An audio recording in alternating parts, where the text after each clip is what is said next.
15 sama yang buku besar. Ya. Di situ apakah saldo akhir kas ya setelah dimasukkan selisih kas itu sama seperti yang ada di buku warna hijau itu sama buku 1. Pasti sama kan ya? Ya.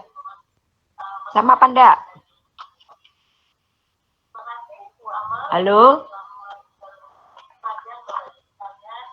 Halo? Kalau enggak nyaut, saya off aja loh ya. Saya akhiri aja loh. Enggak, Ibu, sama. Sama, Masa Bu. kalah sama anak semester 3. Semester 3 itu kayak gini tuh diskusi dia. Anak kelas pagi itu. Dia aktif. Bu, kalau seperti ini gimana? Bu, ini memang gitu maksud saya. Jadi, kayak sama. Ya.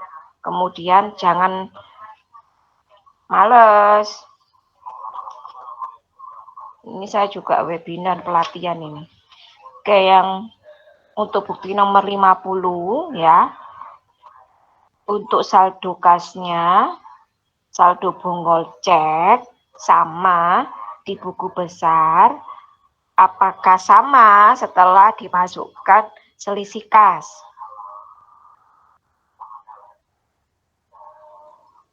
Sama, Bu. Yang lainnya selain Anissa? Enggak, Ibu, sama. Oke, yang lainnya? Enggak, Ibu, sama. Oke, sekarang yang beda kan ini. Yang bukti nomor 77 beda kan ya? Di bukti di saldo kasnya sama saldo buku cek kan sama ya? Saldo kas sama buku cek kan sama kan? Jelas dong sama ya? Iya, sama kan? Sekarang di buku 1 itu ternyata yang perbedaannya berapa? Saldo akhir kas tanggal 13 ya, tanggal berapa? 20. Saldo akhir kas tanggal 20 yang setelah dimasukkan selisih kasnya dengan saldo kas dan buku cek berapa perbedaannya? Kan saldo buku ceknya kan berapa totalnya? 3399 kan ya? Berapa? Totalnya berapa? Saldo kas dan buku cek itu di bukti nomor 77 berapa angkanya? Sama enggak?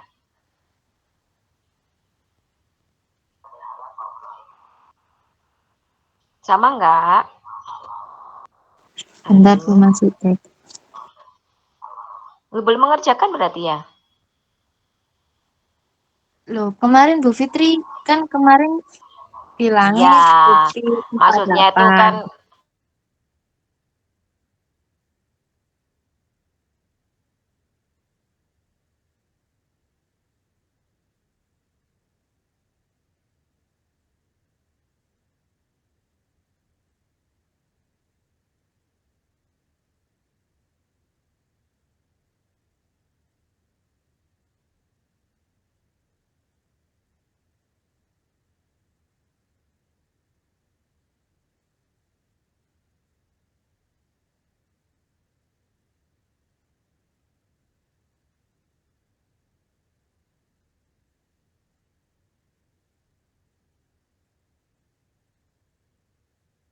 jadi dia nanya sama saya sama saudara semester 3, Bu ini saya jumlahnya berapa? Oh sekian. Jadi maksudnya gini loh. Jadi nggak usah saya suruh saudara bisa mengerjakan lanjut sampai selesai misalkan ya. Nanti pada saat saya online itu saya tanya pun itu saudara paham gitu loh maksud saya. Jadi sama seperti Mbak Alfia ya, itu kan dia sudah selesai, cuman dia kesalahannya itu ada di rekapan. Nah, kalau misalnya saudara belum selesai ya, misalkan ya, selisihnya, misalkan kemarin tuh anak semester 3 lagi ini kan, kalau saldo akhir kasnya misalkan senilai 3.299.000,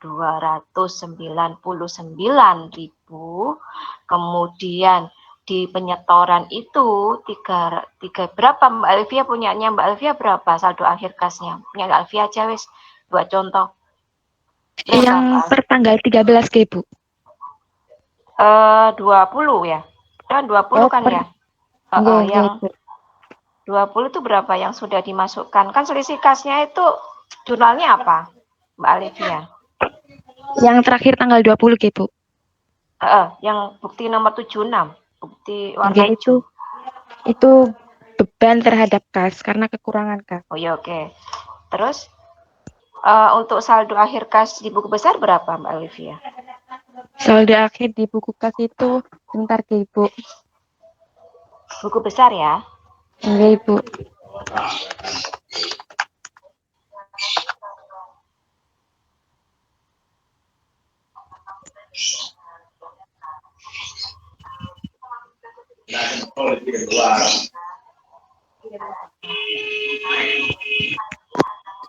Ini, Bu, 10.272.932.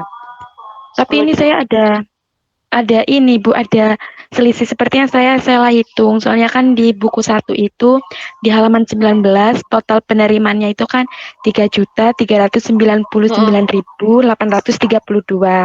Nah, itu yang perhitungan saya itu 3.299.832. Ya Sepertinya memang saya ada betul. salah hitung. Enggak, memang Oh, seperti itu.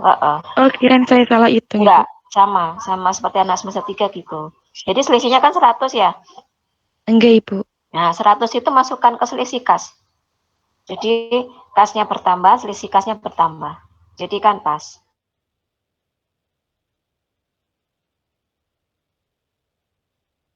Oh, enggak, baik Bu Fitri, terima Ya, kasih. jadi kan Enggak, Ibu, sama toh sama. ya. Oke, gitu aja. Jadi nanti kayak seperti yang lainnya kalau misalnya belum mengerjakan di Mbak Alfia kan selisihnya kan 3299 pas betulan semester 3 832 ternyata di penyetoran itu sebesar 3.399.832 sehingga nilainya kurang. Sehingga kalau kurang berarti gasnya harus bertambah. Jadi kalau seperti jurnal koreksi. Ini kalau saudara di accounting perusahaan itu kalau seperti ini harus dikoreksi. Koreksi penambahan atas kekurangan catatan kas. Jadi koreksinya yaitu kasnya bertambah, selisih kasnya juga bertambah. Selisih kasnya itu diakui sebagai pendapatan atas selisih kas ya. Jadi maksud saya gini, kalau saudara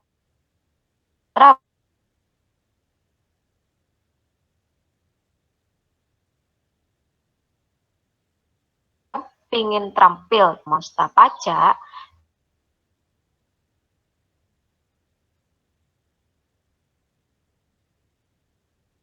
itu berarti saudara nggak akan canggung lagi. Ini belum PPN loh ya Mbak. Ya Mbak.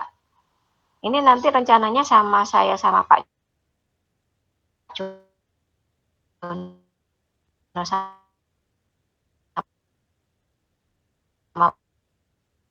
Pak PPN kalau dia transaksi sampai terakhir. Kan karena kalau dia perusahaan.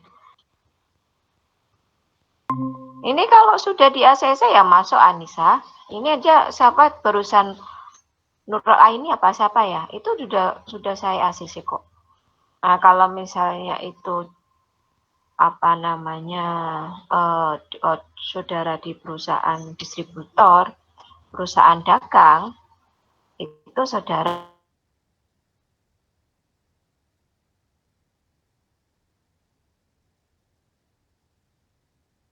menghitung setiap bulannya berapa masukannya, berapa PPN keluarannya. Sehingga nantinya dia kalau terjadi selisih lebih itu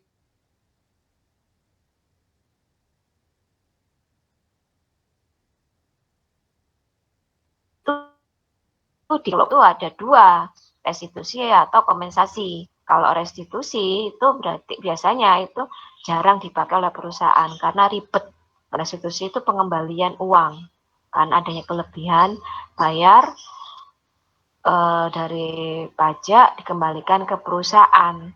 Tapi itu susah karena harus diteliti lagi, dianalisa lagi apakah benar ini perusahaan ini kelebihan bayar, itu pun tidak sampai 100%, ada pemotongan biaya admin ataupun apa, sampai 80 atau 90%.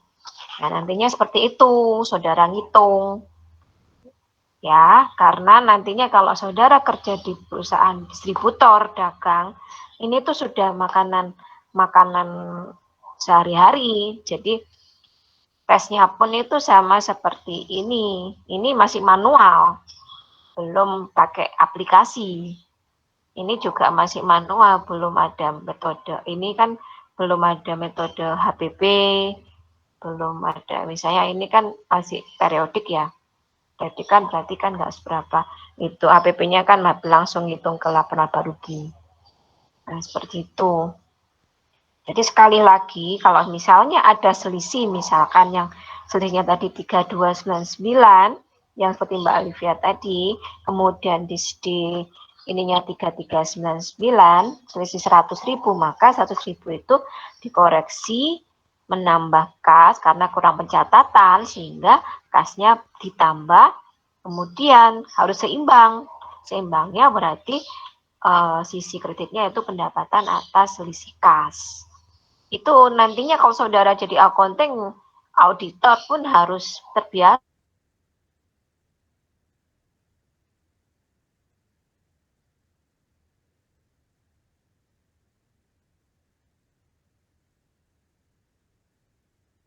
Kak seperti itu. Ini misalkan sisinya kenapa dikoreksikan lagi. Terus kenapa harus diapain ini koreksinya? Nggak bisa harus dicoret sesuai yang ada, Bu. Seperti anak sertika kemarin begini, Bu, nggak usah kalau saya kira dicoret aja.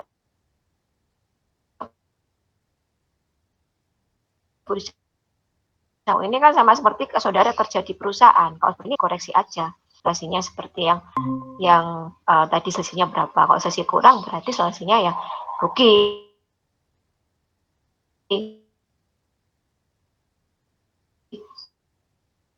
Bebannya itu terjadi bulan berikutnya, berarti masuk ke saldo. Seperti itu. Jadi dari sini karena di sini teman yang lainnya belum mengerjakan selain Mbak Alivia, jadi nanti pada saat saudara menemukan kasusnya sama seperti Mbak Alivia sama semester 3 kemarin yang saya ajar, yang praktikum, itu sama persis yang saya terangkan tadi. Jadi alhamdulillah Mbak Alivia sama seperti yang anak semester 3. Jadi selisihnya sama. Jadi mau ditanyakan sebelum saya akhiri itu aja yang dari saya. Saya kira saudara sudah mengerjakan sama seperti Mbak Alivia. Ada yang mau ditanyakan? Jadi minggu ini kan transaksi ya. Transaksi ada yang mau ditanyakan? Untuk transaksi 53 sampai 75. Minggu depan untuk yang butikas ini baru masuk. Butikas 76 sampai 78 ya, 76 sampai 78 saudara mengerjakan. Jadi minggu depan off sampai kita ketemu UTS. UTS ini kisi-kisinya yaitu saya sama Pak Andala sama Pak Jono sepakat untuk soalnya penyusunan laporan keuangan perusahaan dagang. Jadi saya dibuat acak saudara, hanya disuruh membuat laporan laba rugi, perubahan ekuitas, dan posisi keuangan. Harus urut ya, karena saudara sudah dapat mata kuliah itu, jadi harus urut. Jadi tidak ada lagi yang, oh ini enggak urut Bu, enggak. Pokoknya harus urut. Jadi mulai penjualan kotor sampai ke laba bersih setelah pajak atau earning after tax. Ya. Kemudian untuk yang berbeda ekuitas juga sama, entah itu PT ataupun non PT. Kemudian untuk yang posisi keuangan, financial position statement, itu juga harus urut ya. Pakai istilah akuntansi. Ya, kalau bisa pakai istilah akuntansi buat nambah poin. Waktunya kurang lebih 75 menit. Jadi enggak banyak. Ya, 7 menit. Kalau misalnya Pak Jono, Pak Andrianto, oh, udah 1 jam saja. Ya udah dikurangi. Jadi saudara, semua sama. Saudara latihan mengerjakan laporan keuangan perusahaan dagang, mulai laporan laba rugi, perubahan ekuitas, dan neraca atau posisi keuangan. Kemudian saudara, bisa nggak ya saya menyelesaikan dalam waktu 1 jam atau 1 jam kurang 10 menit. Kalau saudara bisa menyelesaikan laporan keuangan 3 ini, ya laporan laba rugi, perubahan likuiditas dan posisi keuangan, maka saudara bisa menyelesaikan UTS nanti. Jadi kisi-kisinya seperti itu. Di minggu depan off, karena minggu depan itu mengerjakan bukti transaksi 76 sampai 78. Kemudian UTS-nya yaitu kan laporan keuangan perusahaan dagang. Hanya 3 saja, nggak banyak. Oke, ada yang mau ditanyakan? Halo? Jadi saya harap, oke, iya Mbak, biasanya sudah mengerjakan, ini nggak ada. Di saudara, sama seperti Mbak Elvia ya, saya harap kalau misalnya kalau mengerjakan itu tidak usah menunggu untuk menyelesaikannya.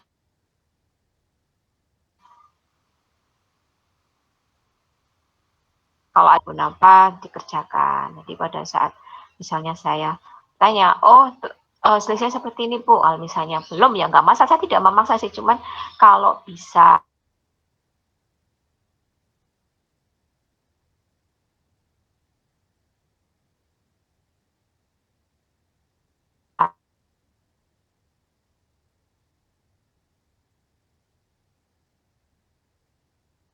rumit Mbak, kecuali kalau dia perusahaan jasa konstruksi ya, itu susah. Susahnya kenapa? Saudara harus mengklasifikasikan biaya bahan baku, tenaga kerja sih nggak masalah ya, sama BUP. Yang paling susah itu BUP sama biaya bahan baku. Itu paling susah. Kalau saudara kerja di konstruksi, karena yang diterapkan PSK sekarang PSK 72, bukan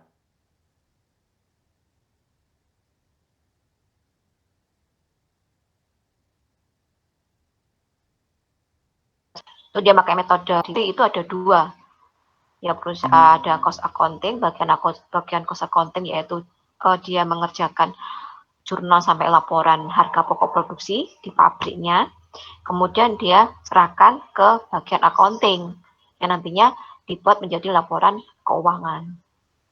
Tuh. Memang kalau dari sisi perpajakan ya, pajak itu saya memang nggak seberapa senang pajak sama akuntansi biaya. Jadi kalau mahasiswa bimbingan tuh kalau pajak, pajak, tapi ya apa-apa, saya berusaha untuk, karena saya tuh kalau nggak suka sama mata kuliah itu saya males mempelajari. Ini kalau saya senangnya ke keuangan, ya keuangan syariah, ya kemudian sektor publik, terus keuangan audit itu saya senang. Kalau untuk biaya, ini biaya sama pajak sama senang. Jadi hanya saya mohon, ini masih manual ya, itu belum kalau di perusahaan kan biasanya pakai Accurate, pakai Mayo, pakai Sevensoft, Excel pun itu terpaksa kalau dia menggunakan Excel. Ada perusahaan itu dia menggunakan sistem aplikasi sendiri yang dibuat. Jadi dia manggil IT untuk membuat aplikasi accountingnya. Jadi dia tidak pakai Accurate atau Sevensoft atau Mayo atau Zaire. Dia sendiri yang buat. Sama seperti saya, kalau misalkan saya diminta untuk di satu perusahaan ya, di instansi, saya bikin sendiri karena dia tidak dia manual. Jadi saya bikin Excel ya, alhamdulillah ada mahasiswa yang anak karyawan yang dia bisa mengaplikasikan apa yang saya konsep, dia bisa gitu. Jadi istilahnya nggak semua perusahaan itu dia menggunakan aplikasi accounting, karena aplikasi accounting itu paten, maksudnya itu kalau sudah itu ya tidak, kalau menambahkan itu agak susah. Jadi makanya kebanyakan perusahaan itu dia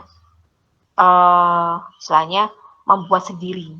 Bisa seperti yang kasus saya itu, dia nggak ada, dia manual, ya saya buat, saya konsep, saya berikan ke mahasiswa yang anak karyawan itu yang dia pintar IT, seperti ini loh. Alhamdulillah dia bisa. Tuh, jadi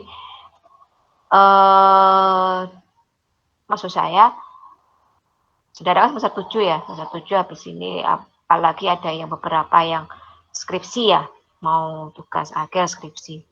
Jadi kalau saya itu kalau tugas skripsi, kalau saya skripsinya itu kalau simpro saya nggak seberapa menanyakan macam-macam, hanya sekedar bab 1, 2, 3 gitu aja. Jadi kalau bab 1, 2, 3 itu saya ngeling dari latar belakang ke permasalahan, kemudian ke kerangka konsep teori, baru ke alat ujinya, alat analisisnya. Itu yang biasanya anak sekarang kalau saya 1, 2, 3 nggak pernah saya berbab karena nggak ada benang merahnya. Nantinya kalau pada saat skripsi akhir kompre baru saya tanya masalah saudara kuliahnya itu dapat ilmu apa saja.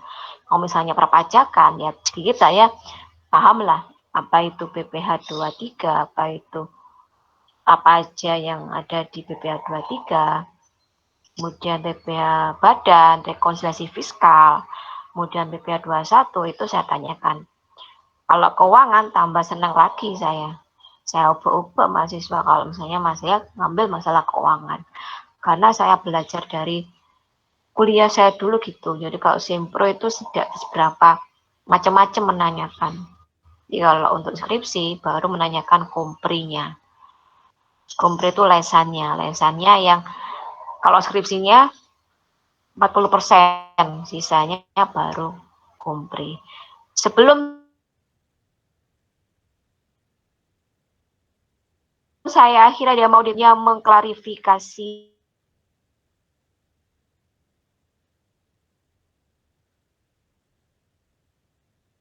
ini ya selanjutnya itu saudara bisa menyelesaikan sendiri. Sama seperti anak semester 3 yang saya ajar. Semester 3 karyawan reguler pagi sama sore. Nah ini baru masuk ini. Udah mau ditanyakan?